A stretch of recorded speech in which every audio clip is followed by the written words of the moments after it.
Terrans did not have any rights, only your kings and your priests had rights. So, the concept of human rights was created from nothing. You created language for it, you communicated it, and this communication had power, because it was full of intent. It has the power not only to represent and to invoke, but also to literally bring it into being. This is what your races need to do in order to clearly know yourselves, and transform the quality of your lives on your earth. Truth, on your planet, is a filtered experience, understood only through your personal belief systems or concepts. We have discovered that everyone on your world has a different truth, and there have been cultures of truth in every society and in every civilization. It has kept the continuum of light here on your planet. The truth is not told to everyone, because everyone, we feel, is not ready to hear it. There are some who have, and would take your truths and put them in a box, and then keep their lives detached from it. The problem is that much of your mankind is taking these truths personally, instead of seeing it as an objective truth, or reality. They would take this truth and make it very egotistical, in order to glorify themselves and others. And, as we perceive, and through our own experience, truth is not meant for that at all. They would then create a religion or some kind of dogma again, something that they would remain detached from, yet glorify in the eyes of others. What does that sound like to you? Truth has nothing to do with your earth religions. The secret, wondrous nature of spirit has nothing to do with your religions. You are all multidimensional. Think that way. In order to think that way, you should turn the way you understand and perceive yourselves, and life, inside out, and make all of your belief systems abstract and not personal. Because of your personal attachments, you have cut yourselves off from universal knowledge. You have to have an objective mind to gain true knowledge. You have all cultivated the attitude of a subjective self. Val Valerian note: the cultivation of the subjective self is what cultural media, advertising, body identification and other mentalities are all about, aren't they? The isness does not presently live inside all of you, and if you won't conceive of, or believe in, your own divinity, how are you going to make the leap into the next levels? How are you going to attract and magnetize true unconditional respect, and love, to you, without thinking in this way? If you do not participate, you are only a spectator. You will not participate in the plan for growth and evolution in our galaxy, and most importantly, not truly experience it yourself. They're really wise, and there is a lot of wisdom here, on our planet. Everyone has it, and I don't know why it is not being taught. Common sense. Now, the word warrior originally meant one who is not afraid of being himself, not one who slashes and cuts, as we think it means today. Being confrontational. We have a lot of problems on the planet. As Einstein said, you can't fix the problems using the same kind of thinking that created them. So, we have to make some changes, and none of us can do it by ourselves. Collectively, we can. We can do it right away. I wanted to just read a couple more things, and then do some questions. I wanted to read to you about their concept of leadership. Dictated by Mornay to Alex Collier, March 11, 1995, what is important this present time in your world is to know the pioneer leaders of your past who greatly influenced your world today are removed from the hearts of the people today. The leaders of today, this present moment, should share and embrace the same faith, philosophy and objective as the people. They, the leaders, should thereby raise each of the governed to his or own level, according to the principles of consistency from beginning to end.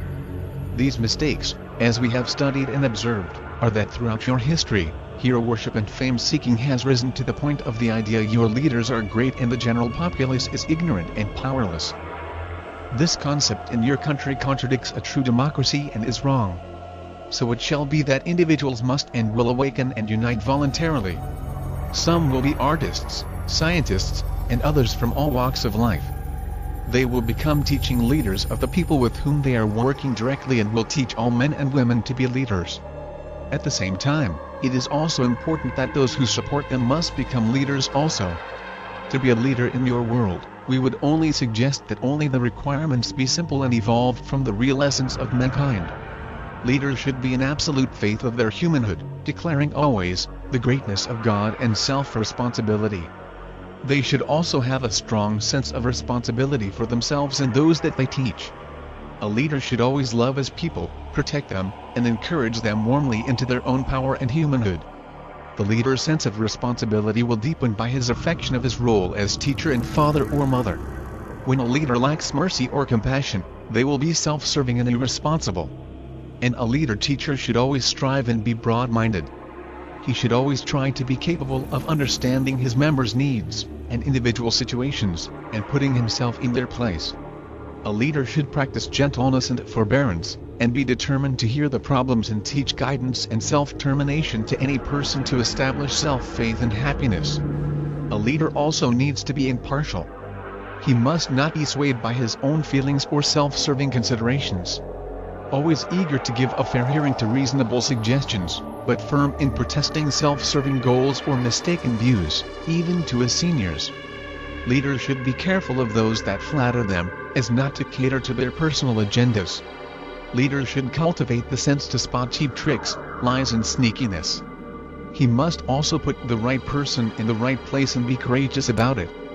The idea is to build long-term integrity in all aspects of life and leadership. Always acknowledge the inconspicuous efforts of others, as all souls are part and contribute to the whole.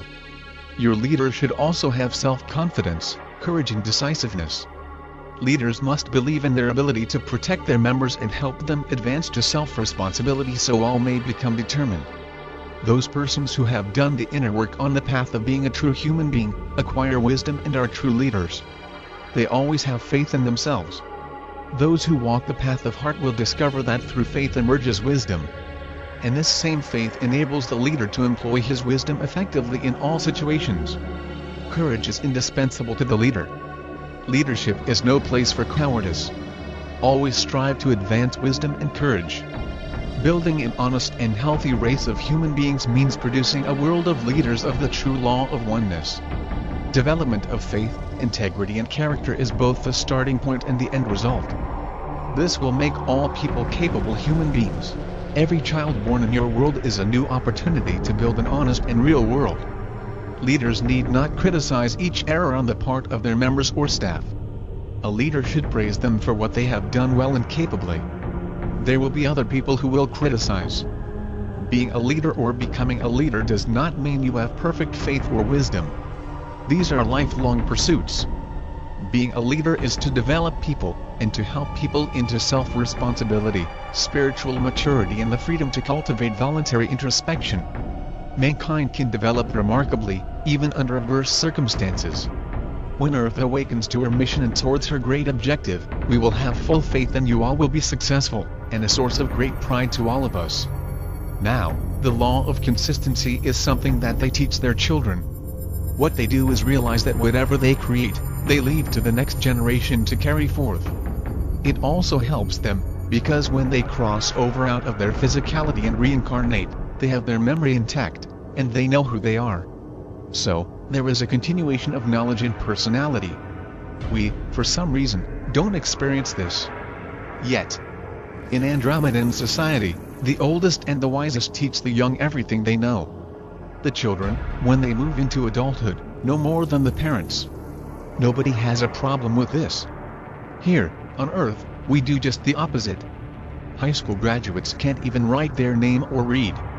We have to do something here.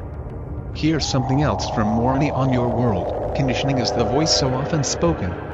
It is not by the words or thoughts that are spoken that reveal to us, the soul. In our perception, it is through man's silence that we come to know you best. Human beings on your world will become blind, if they continue to walk as the shadow of their own enlightenment. Your race is so lonely. Your loneliness, we perceive, is a lack of responding to your environment. In all things, the law of consistency creates balance. Remember your intent, whether honorable or fraudulent. Truly, your acts must justify your actions. No thing of importance or living essence can be created unless there is intent. We refer to this as pre-existing. These things become reality in your world with the ingredient of time. Tell your race to seek the honorable within themselves, and not the wrong in others. Be at one. Another time, I was out there, calling them, and fell asleep. I woke up, and Moroni was standing over me. He said these words to me: then turned around and left. We have become aware that a great majority of your races are unaware of philosophy and logic, understanding and knowledge of their own soul. We observe many Terrans seeing and feeling what others have told them or have spoken. Has your race lost the self-awareness of your own discovery,